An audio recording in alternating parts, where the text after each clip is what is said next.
আজকে বলবো যারা খুব আর্থিক কষ্টে ভুগছেন, ঠিক আছে? জয় মা তারা, জয় গুরু বামদেব।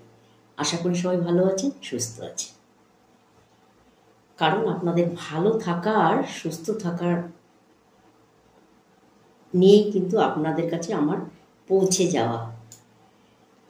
কারণ আমি জানি আপনারা সবাই সমস্যার মধ্যে আছেন।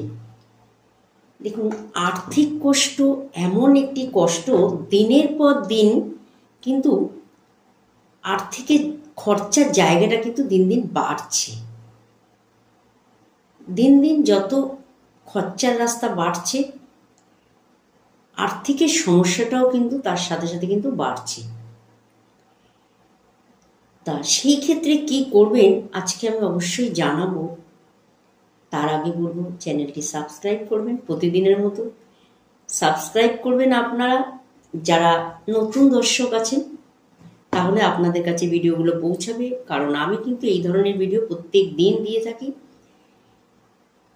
যেই ভিডিওগুলো দিয়ে থাকি কিন্তু আপনাদের প্রত্যেকটা ভিডিওই কিন্তু খুব কাজের ভিডিও। সেই কারণে বলবো, নতুন যারা আমার চ্যানেলে দর্শক আছেন তারা অবশ্যই চ্যানেলটি সাবস্ক্রাইব করবেন, তাহলে কিন্তু আপনার কাছেও কিন্তু আমার প্রত্যেকটা ভিডিও কিন্তু পৌঁছে যাবে। আর পৌঁছে গেলে আপনি কিন্তু সমস্যার সমাধান নিজেও করতে পারবেন, ঠিক আছে? এই কারণে বলছি চ্যানেলটি সাবস্ক্রাইব করবেন, বেল আইকনটি বাজিয়ে দেবেন, প্রতিটা ভিডিও আপনার কাছে পৌঁছে যাবে। আর যারা যারা সমস্যা আছে তাদেরকেও একটু হেল্প করবেন ভিডিওগুলো তাদের কাছে পৌঁছে দেওয়ার জন্য, যাতে তারাও সমস্যার থেকে বেরোতে পারে এই ভিডিও দেখে, ঠিক আছে? আচ্ছা, আজকে বলবো যারা যারা আর্থিক কষ্টে আছেন, ভীষণ হারে আর্থিক কষ্টে আছেন। কারণ আর্থিক অর্থ ছাড়া কিন্তু আমাদের এক পাও কিন্তু চলা যায় না, ঠিক আছে? সেই কারণে আর্থিক জায়গাটা কিন্তু দিনের পর দিন যেন ক্রমশ বাড়ছে, খরচা যেন দিনের পর দিন বাড়ছে, কোনো ফ্যামিলিতেই কিন্তু খরচা কমছে না। সেই ক্ষেত্রে আপনারা কি করবেন সেই উপায় আমি আপনাদের বলে দিচ্ছি। যদি করেন সেই ক্ষেত্রে কিন্তু আপনি কিন্তু আর্থিক কষ্ট থেকে কিন্তু বেরোতে পারবেন। আচ্ছা, কি করবেন? আপনি একটি বাজার থেকে নারকোল কিনে আনবেন, ঠিক আছে? বাজার থেকে একটি নারকোল কিনে আনবেন, একদমে কিনে আনবেন। সেটা যে কোনো দিনই কিনে আনতে পারেন। আর পুজোটা আপনি যে কোনো দিনই করতে পারেন, ঠিক আছে? এটার কোনো বার নেই। পুজোটা যে কোনো দিনই করতে পারেন, নারকোলটা আপনি যে কোনো দিন কিনে আনতে পারেন, আগের থেকে কিনে রেডি করে রাখবেন। আচ্ছা, বাজার থেকে নারকোলটা কিনে এনে আপনি আগের দিন রেখে দেবেন। তারপরে আপনি কি করবেন, স্নান টান করে নারকোলটি ঠাকুর ঘরে রাখবেন, ঠাকুর ঘরে আসনে রাখবেন। ঠাকুর ঘরের আসনে রেখে তার উপরে কিছুটা গঙ্গা জল ছিটিয়ে দিয়ে আপনি নারকোলটিকে শুদ্ধ করে নেবেন, ঠিক আছে? নারকোলটি আপনি পূব দিকে ফিরেও করতে পারেন, উত্তর দিকেও ফিরে করতে পারেন। যার যেখানে ঠাকুরের আসন আছে সে সেইভাবে পজিশন বসে করবেন, তাতে কোনো সমস্যা নেই। আচ্ছা, আপনি নারকোলটি রেখে কিছুটা গঙ্গার জল দিয়ে তাকে ছিটিয়ে শুদ্ধ করে নিলেন। তারপরে কি করবেন, আপনি এই ডান হাতের অনামিকা আঙ্গুল দিয়ে আপনি একটু সিঁদুরের টিপ দিয়ে দেবেন, ঠিক আছে? নারকোলটির মাঝখানে সিঁদুরের টিপ দিয়ে নারকোলটি আপনি ওখানে ঠাকুরের আসনে বসিয়ে দেবেন। দেওয়ার পর আপনি তার সামনে কিছুটা থালা, একটা ঠাকুরের যে প্লেট বা ঠাকুরের যে থালা রয়েছে তার মধ্যে কিছুটা মিষ্টি দিয়ে দেবেন, ঠিক আছে? কিছুটা মিষ্টি, আপনার সামর্থ্য মতো কিছু মিষ্টি দিয়ে দেবেন। সেটা আপনার যাই হোক না কেন, আপনি এরকম কোনো ব্যাপার নেই।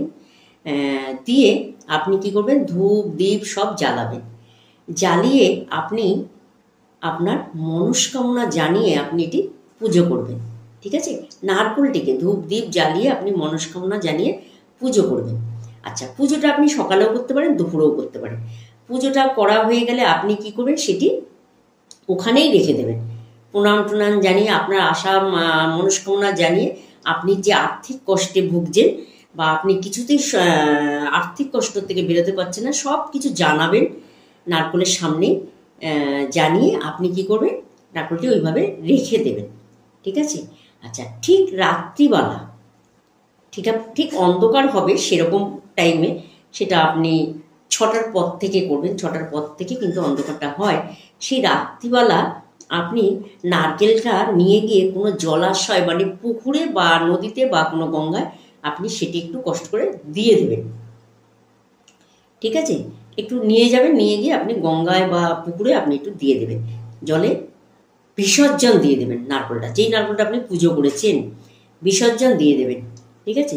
দিয়ে আপনি চলে আসবেন, ঠিক আছে? মনস্কামনা জানিয়ে প্রণাম করে আপনি ওখান থেকে চলে আসবেন, ঠিক আছে?